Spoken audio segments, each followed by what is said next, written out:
नमस्कार साथियों। आज टॉपिक हम लोग पढ़ेंगे संधि। संधि देखिए एक ऐसी टॉपिक है जो पुलिस हुआ, एसआई हुआ, UP TET, TET super TET इत्यादि विभिन्न प्रतियोगी परीक्षाओं के लिए बहुत ही महत्वपूर्ण टॉपिक है। आज हमारी कोशिश ऐसी रहेगी कि आज हम संधि आपको ऐसे बताएं कि फिर आपको संधि पढ़ने की आवश्यकता न पड़े। तो इसी को ध्यान में रख के हम लोग वीडियो स्टार्ट कर रहे हैं। आइए स्टार्ट करें संधि।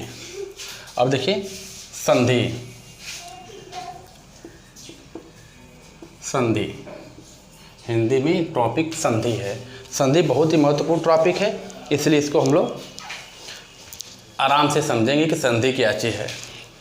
देखिए एक संधि और कहीं कहीं एक संयोग भी दिखाई देगा आपको। संधि और संयोग में क्या अंतर है, तो पहले हम संधि और संयोग में अंतर देख रहे हैं क्या है। तो इसको देखिए, संधि दो वर्णों के मेल से, दो वर्णों के मेल से जो नया विकार उत्पन्न होता है, यानी दो वर्णों के मेल से नया विकार, यानी इसको परिवर्तन भी आप कह सकते हैं। जो परिवर्तन होता है उसे संधि कहते हैं। लेकिन संयोग में यहाँ भी दो वर्णों के मेल से विकार नहीं उत्पन्न होता, बल्कि शब्द ज्यों के त्यों लिख लिए जाते हैं। मतलब ज्यों के त्यों लिख लिए जाते हैं, उन्हें संयोग कहते हैं। संधि में भी दो वर्ण के मेल हैं, संयोग भी दो वर्णों के मेल हैं, लेकिन यहाँ दो वर्ण मिलेंगे तो नया विकार उत्पन्न होगा, यानी परिवर्तन हो जाएगा।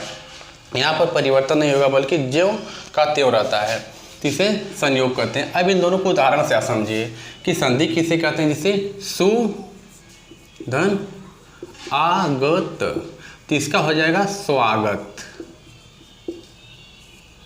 स्वागत हो जाएगा। लेकिन इसमें जब इसे करना रहेगा तो देखिए स धन उ, स धन उ, उसके बाद स धन उ हो गया, उस फिर व धन आ हो गया, सु स धन उ सु व धन आ, वा ग धन आ रहेगा। और फिर इधर किसकी कट रही है क्या? नहीं, स धन उ मिल के हो जाएगा सु धन व मिल के आ, फिर यह रहेगा ग, फिर यहाँ पर रहेगा त प्लस अ। यानी हमारे कहने का मतलब यह जो संयोग है अक्षर ज्यों के त्यों लिख लिए जाते हैं। स हलांत देखिए लगा है उ, तो सु हो गया, व आ लगा है तो वा हो गया, ग अ लगा है तो ग हो गया, त और अ लिखा है तो त, सुआगत। तो हमारे कहने का मतलब बस यही है कि संधि में जब दो वर्ण मिलते हैं तो नया विकार उत्पन्न हो जाता है। जैसे सु धन और मिल के यहाँ वा हो गया है, नया विकार हो गया है। यहाँ पर कोई नया शब्द नहीं है, जिसका तेज है। तो दो वर्णों के मेल को संधि भी कहते हैं, दो वर्णों के मेल को संयोग भी कहते हैं। लेकिन अंतर क्या है, इसमें नया विकार उत्पन्न हो जाता है, इसमें नया विकार उत्पन्न नहीं होता, बल्कि ज्यों का त्यों रहता है। इतनी बात अगर आपको समझ में आ गई हो तो इसको मिटाएंगे और पर्सनल हम लोग पढ़ेंगे संधि।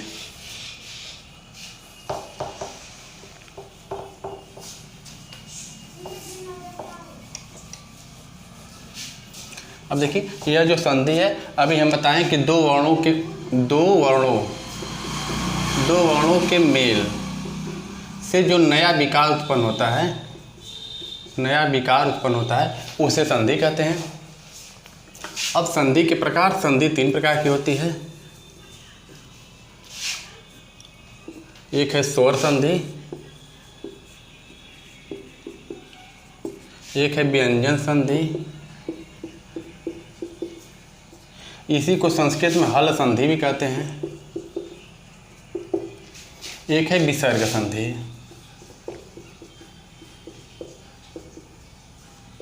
विसर्ग संधि यानी संधि किसे कहते हैं, दो वर्णों के मेल से जो नया विकार उत्पन्न होता है उसे संधि कहते हैं। संधि के तीन भेद हैं, स्वर संधि, व्यंजन संधि, विसर्ग संधि। अब इनको हम समझेंगे। स्वर संधि जो है, यह जो है यह 5 प्रकार की है। अब देखिए 5 प्रकार की कौन कौन है, इसको हम लोग देख रहे हैं। एक है दीर्घ स्वर संधि, एक है वृद्धि स्वर संधि,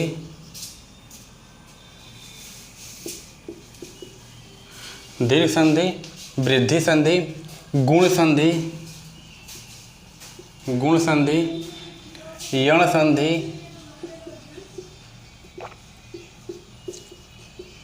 और अयादी संधि। इसको ध्यान से देख लीजिए। दीर्घ संधि, गुण संधि, वृद्धि संधि, यण संधि, अयादी संधि। हम लोग ये देख लिए, यानी संधि किसे कहते हैं? 2 वर्णों के मेल से जो नया विकार उत्पन्न होता है उसे संधि कहते हैं। संधि के 3 भेद, स्वर संधि, व्यंजन संधि। व्यंजन संधि को संस्कृत में हल संधि भी कहा जाता है, यह विसर्ग संधि। यह जो स्वर संधि, इसके 5 भेद हैं, दीर्घ संधि, गुण संधि, वृद्धि संधि, यण संधि, अयादी संधि। तो आज हम लोग यह जो स्वर संधि है, इसके जो 5 भेद हैं, इसी को हम लोग पढ़ेंगे। ठीक, तो स्क्रीनशॉट अगर लेना तो इसका लीजिए, उसके बाद हम आपको स्वर संधि से स्टार्ट कर रहे हैं।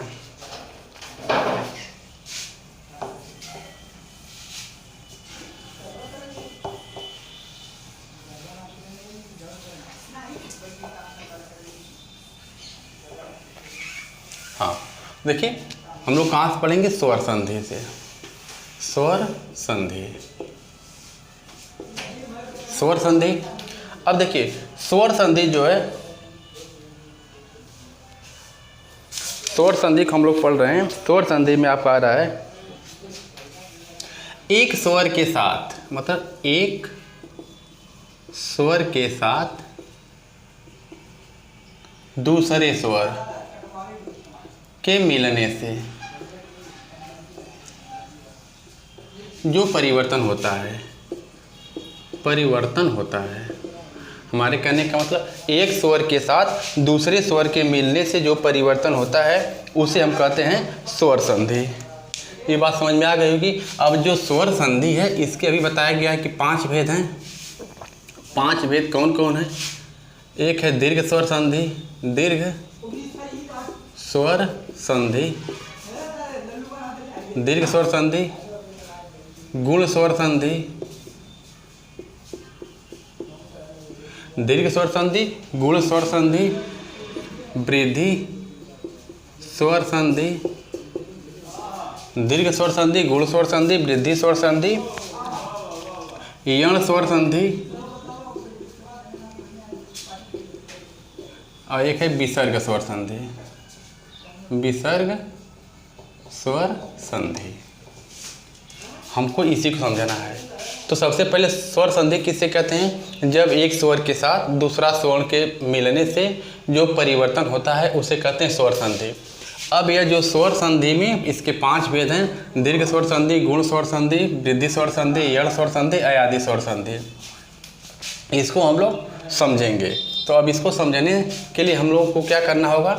देखिए, हम इसको लिख रहे हैं इधर किसकी, चलिए इसको हम ना ये वाला मिटा रहे हैं क्योंकि इसकी कुछ आवश्यकता है। ओ आ बड़ी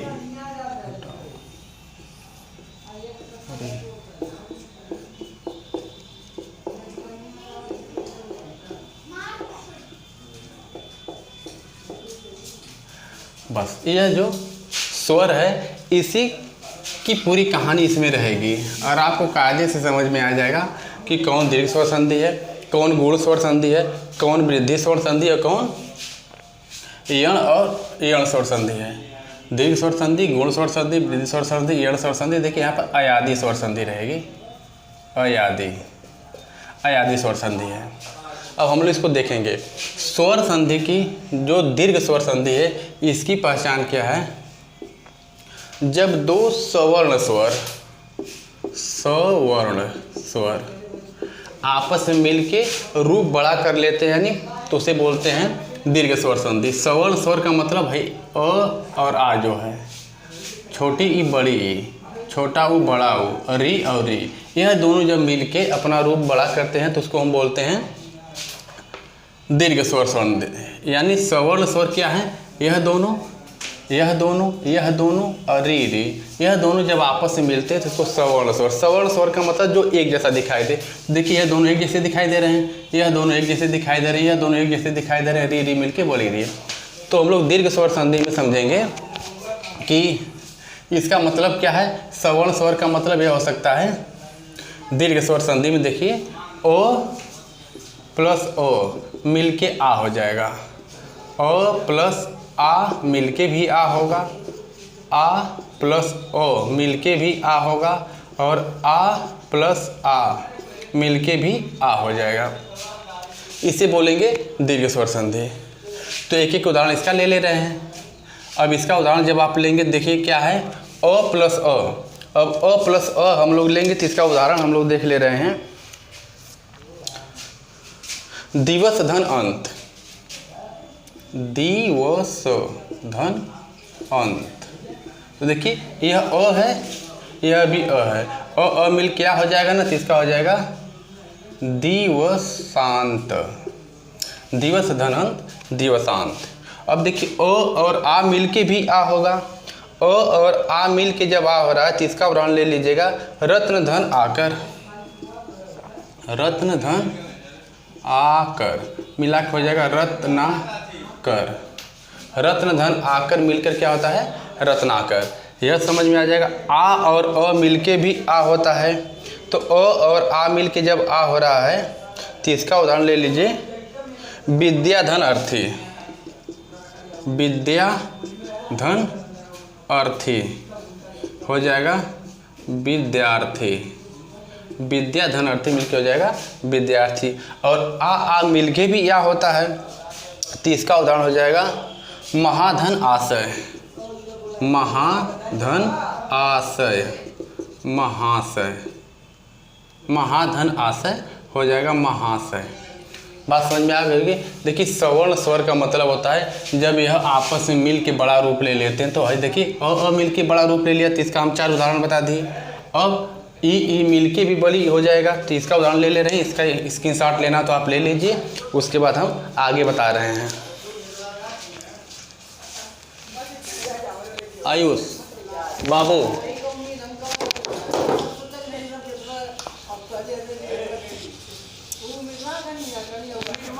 थोड़ा बोलता धीरे धीरे।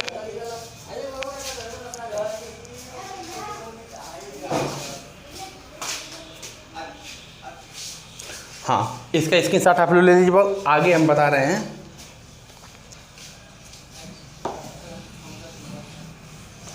सवर्ण स्वर का मतलब समझ में आ गया होगा। सवर्ण स्वर का मतलब यही होता है कि यह दोनों जो एक जैसे दिखाई दे। तो यह हो गया। अब देखिए हम इसको बता रहे हैं। ई छोटी ई मिल के भी बड़ी ई, छोटी ई प्लस बड़ी ई मिल के भी बड़ी ई, बड़ी ई प्लस छोटी ई मिल के भी बड़ी ई, और बड़ी ई प्लस बड़ी ई मिल के भी बड़ी ई हो जाएगा। कुल मिला जुला के आपको ये ध्यान देना है, सवर्ण का मतलब यह दोनों जब आपस में मिले बड़ा रूप हो जाए, यह दोनों जब आपस में मिले बड़ा रूप हो जाए, यह दोनों जब आपस में मिले बड़ा रूप हो जाए, या री मिल के बड़ी री हो जाए तो उसको बोलते हैं दीर्घ स्वर संधि। तो यह जो आपस में मिले तो इसका हो गया। अब हम लोग इसके बारे में बता रहे हैं। तो देखिए छोटी जब मिल रही है तो उसके लिए क्या है, अति धन ईत, अति धन ईत तो हो जाएगा अतीत, बड़ी ई हो गई ना। अब देखिए छोटी ई और बड़ी ई मिलके हरि धन ईस, हरि धन ईस तो हो जाएगा हरीश। बड़ी ई और छोटी ई मिलके उसका उदाहरण देखिए मही धन इंद्र, मही धन इंद्र तो हो जाएगा महेंद्र, मही धन इंद्र मिल के हो जा रहा है महेंद्र, मही धन इंद्र मिलके क्या हो गया आपका महेंद्र। और आगे देखिए बड़ी ई मिलके इसका उदाहरण ले लीजिए नदी धन ईस, नदी धन ईस मिलके नदीस। हमारे कहने का मतलब यह सवर्ण स्वर जो दिखाई दे रहे हैं आपको, यह दोनों आगे पीछे जो भी रहे, अगर ये बड़ा रूप ले लेगा तो हो जाएगा आपका दीर्घ स्वर संधि। तो सवर्ण स्वर में यह दोनों हो गया, यह दोनों हो गया। स्क्रीनशॉट इसका लेना ले लीजिए, उसके बाद हम आगे बता रहे हैं।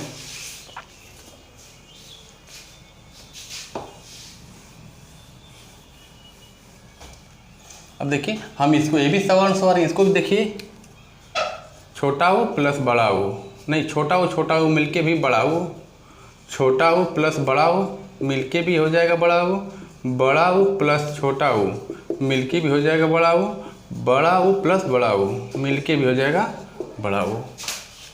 इसका एक एक उदाहरण आपको हम दे दे रहे हैं। इसका एक एक उदाहरण अगर आपको लेना तो देखिए, भानु धन उदय, भानु धन उदय, यानी इसका हो जाएगा भानुदय। बड़ा ऊ हो गया ना, रूप बड़ा हो गया। छोटा ऊ बड़ा ऊ मिलके सिंधु धन उर्मी, सिंधु धन उर्मी मिलके हो जाएगा सिंधुर्मी।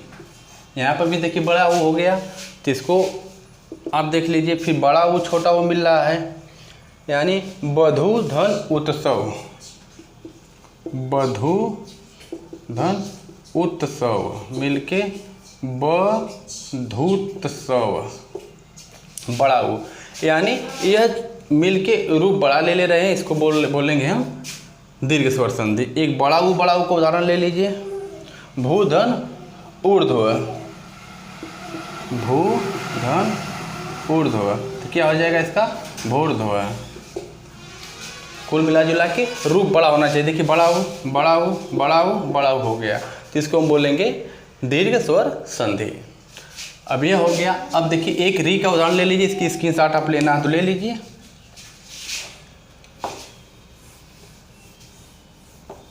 हाँ, इसको समझिए। री वाला तो उदाहरण है, मातृधन ऋणम, मातृधन ऋणम। तो देखिए री मिलके भी बड़ी री हो जाएगी, इसलिए बोलेंगे इसको, इसका हो जाएगा मातृणम।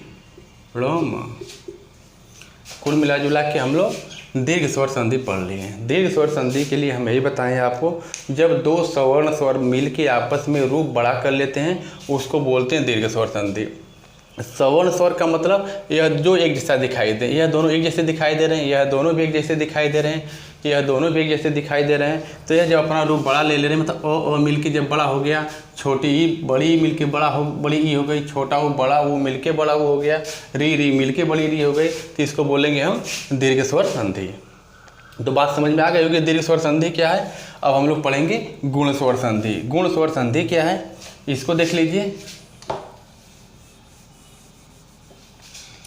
गुण स्वर संधि, गुण स्वर संधि के लिए यही नियम है कि जब अ और आ यानी इन दोनों के बाद छोटी ई और बड़ी ई आएगा तो ए हो जाएगा, और छोटा ऊ या बड़ा ऊ हो तो ओ हो जाएगा,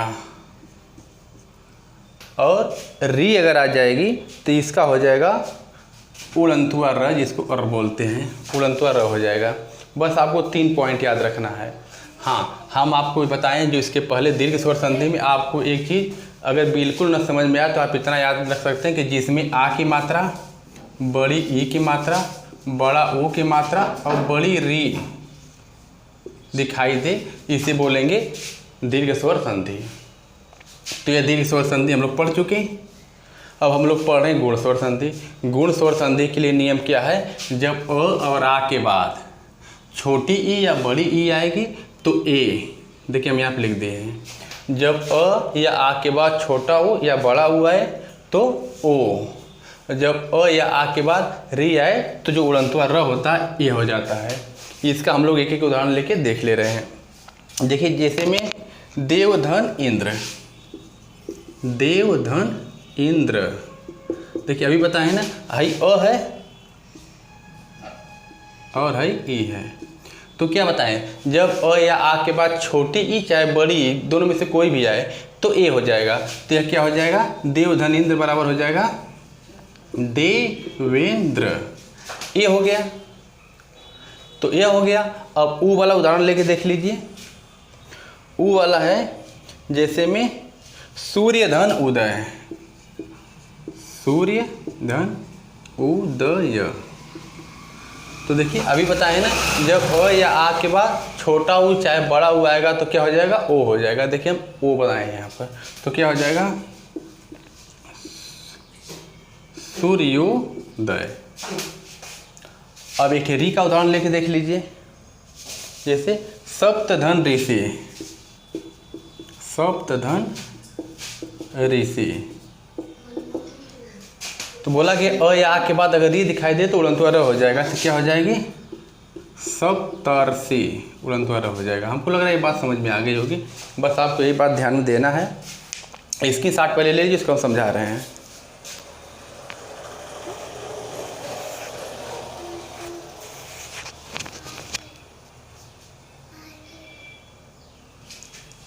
हाँ देखिए, हम आपको बता दें, हम यही बताए हैं गुण स्वर संधि के लिए जब अ या आ के बाद छोटी ई या बड़ी ई आएगी तो हो जाएगा ए, छोटा ऊ या बड़ा ऊ आएगा तो हो जाएगा ओ, और री आएगी तो हो जाएगा उड़नतुआ र। सबका एक एक उदाहरण हम दे दिए हैं, आप इसको समझिए।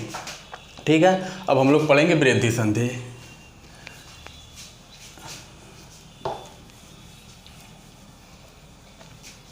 वृद्धि संधि देखिए, अब वृद्धि संधि समझेंगे हम लोग। वृद्धि संधि के लिए नियम क्या है, आप इसको देख लीजिए।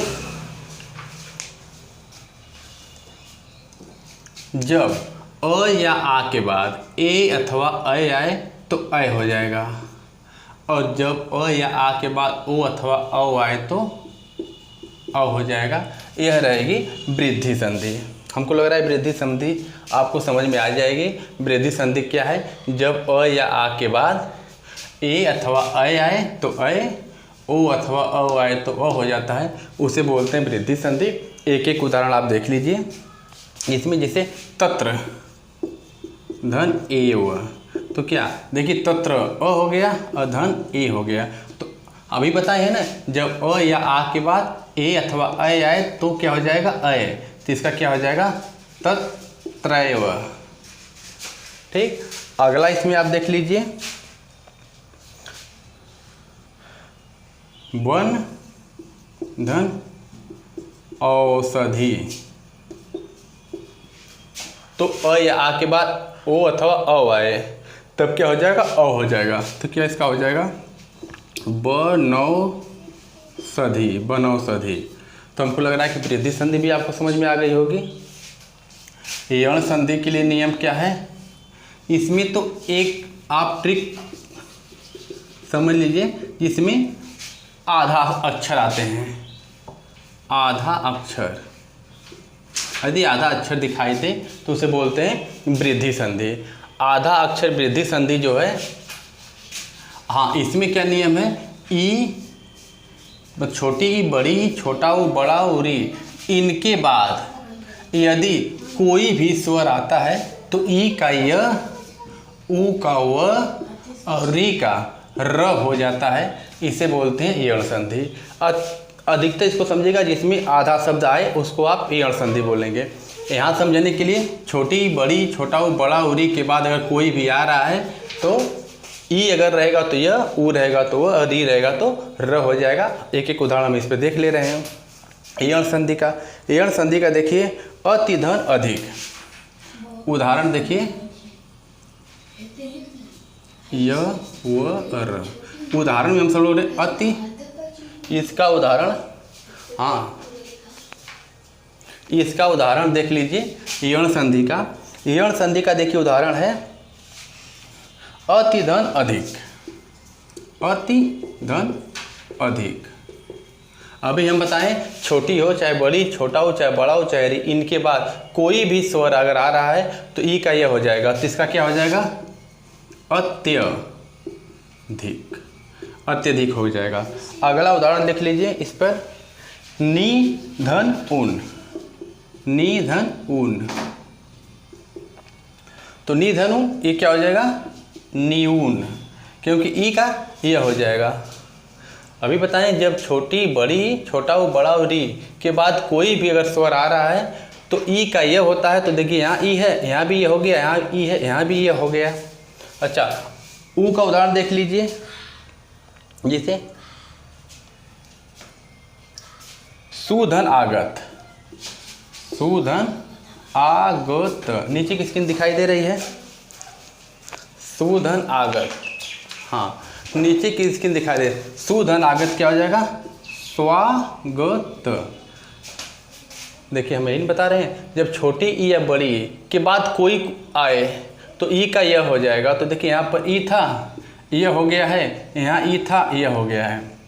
फिर छोटा हो या बड़ा हो के बाद कोई आए तो ऊ का उ हो जाता है। तो देखिए ऊ था ना, यहाँ उ हो गया है। एक री का उदाहरण देख लीजिए, री वाला देख लीजिए, पितृधन अनुमति। हम इसका यहाँ लिख दे रहे हैं, पितृधन अनुमति, पितृधन अनुमति। देखिए री के बाद यही नहीं बताया गया, जब छोटी या बड़ी रहे तो यह, छोटा हो या बड़ा हो रहे तो वह, और री रहेगा तो र हो जाएगा। इसका उदाहरण देख लीजिएगा, पितृधन अनुमति, इसका हो जाएगा पितृनुमति, पितृनुमति, यह हो गया। तो हमको लग रहा है आपको ये अण संधि समझ में आ गई होगी। अब अयादि संधि देख लीजिएगा, इसके नियम क्या है? जब ए ऐ ओ औ के बाद कोई भी स्वर आए तो ए का ऐ का आय, ओ का औ और औ का आ हो जाता है, इसे बोलते हैं अयादि संधि। अब इसका एक एक उदाहरण हम लोग समझ लेंगे तो हम लोगों को समझ में आ जाएगा। जैसे ने, धन और न, तभी हम बताएंगे ए ऐ ओ औ के बाद कोई भी आए तो ए का ऐ हो जाएगा। तो इसका क्या हो जाएगा? न य न, इसमें ऐ आ रहा है। अगला उदाहरण ले लीजिए, गए धन अन, गए धन अन। तो अभी बताएं ए ऐ ओ औ के बाद तो ए का ऐ का आय, ओ का औ का आ होता है। तो ऐ है ना, तो आय होगा, इसका क्या हो जाएगा? गायन, गायन हो गया। तो एक हम लोग एक समझ लिए, ऐ देखिए नयन, ऐ आ रहा है, ऐ का आय होता है, तो गए धन में गायन, आ इसमें आ रहा है। ओ का उदाहरण ले लीजिए, ओ का उदाहरण अगर आप लेंगे ना तो पोधन इत्र, पोधन इत्र। तो अब पव, इसका हो जाएगा पवित्र, पोधन इत्र बराबर हो जाएगा पवित्र, पोधन इत्र बराबर पवित्र। अब हो जा रहा है, एक आव का उदाहरण ले लीजिए, जैसे पौधन अक, पौधन अक, तो हो जाएगा क्या? पावक, आव आ जा रहा है। यानी इसको हम लोग हमारी संधि में, स्वर संधि में हम लोग पांचों प्रकार पढ़ लिए, दीर्घ संधि, गुण संधि, वृद्धि संधि, यण संधि, अयादि संधि। अब इसमें एक बार आप देख लीजिए, दीर्घ संधि किसे कहते हैं? जब दो सवर्ण स्वर आपस में मिल के बड़ा रूप लेते हैं। सवर्ण का मतलब यह आ, ये दोनों मिलेंगे आपस में तो बड़ा रूप ले लें, या यह दोनों आपस में मिले तो बड़ा रूप ले लें, या यह दोनों आपस में मिले तो बड़ा रूप ले लें, या री मिल के बड़ा रूप ले लें, उसे हम बोलेंगे दीर्घ संधि। इसका उदाहरण सहित हम बता दिए हैं। कुल मिला के ट्रिक, आ की मात्रा दिखाई दे, बड़ी ई की मात्रा दिखाई दे, बड़ा ओ की मात्रा दिखाई दे, बड़ी री की मात्रा दिखाई दे, उसको आप बोलेंगे दीर्घ स्वर संधि। गुण स्वर संधि के लिए नियम था, जब अ या आ के बाद छोटी ई या बड़ी ई आएगी तो ए, छोटा ऊ या बड़ा ऊ आएगा तो ओ, और री आएगी तो उड़ंतुआ र हो जाएगा। देखिए यहाँ पर है, उसको बोलेंगे गुण स्वर संधि। वृद्धि स्वर संधि के लिए क्या नियम है? जब अ या आ के बाद ए अथवा ऐ आए तो ऐ, ओ अथवा अ आए तो अ हो जाता है, इसे वृद्धि संधि कहते हैं। यण संधि में कहा गया है, जब छोटी ई, बड़ी ई, छोटा ऊ, बड़ा ऊ, री के बाद अगर कोई आए तो ई का य, ऊ का व और ई का र हो जाता है। उदाहरण साथ हम आपको बताए हैं। अयादि संधि में ए ऐ ओ औ के बाद कोई भी असवर्ण स्वर आ रहा है तो ए का ऐ का आय, ओ का औ और औ का आव हो जाता है, इसे हम कहते हैं अयादि स्वर संधि। तो हमको लग रहा है कि स्वर संधि आपको समझ में आ गई होगी। स्वर संधि आपको समझ में आ गई होगी। अब आगे मिलेंगे दूसरे वीडियो के साथ। हाँ, थोड़ा सा आपको हम बता दें, परेशान करने वाले ही बच्ची थे, ही बार बार परेशान कर रही थी। बाय बाय बोलो बेटा। ठीक, आगे मिलेंगे दूसरे वीडियो के साथ, तब तक के लिए धन्यवाद।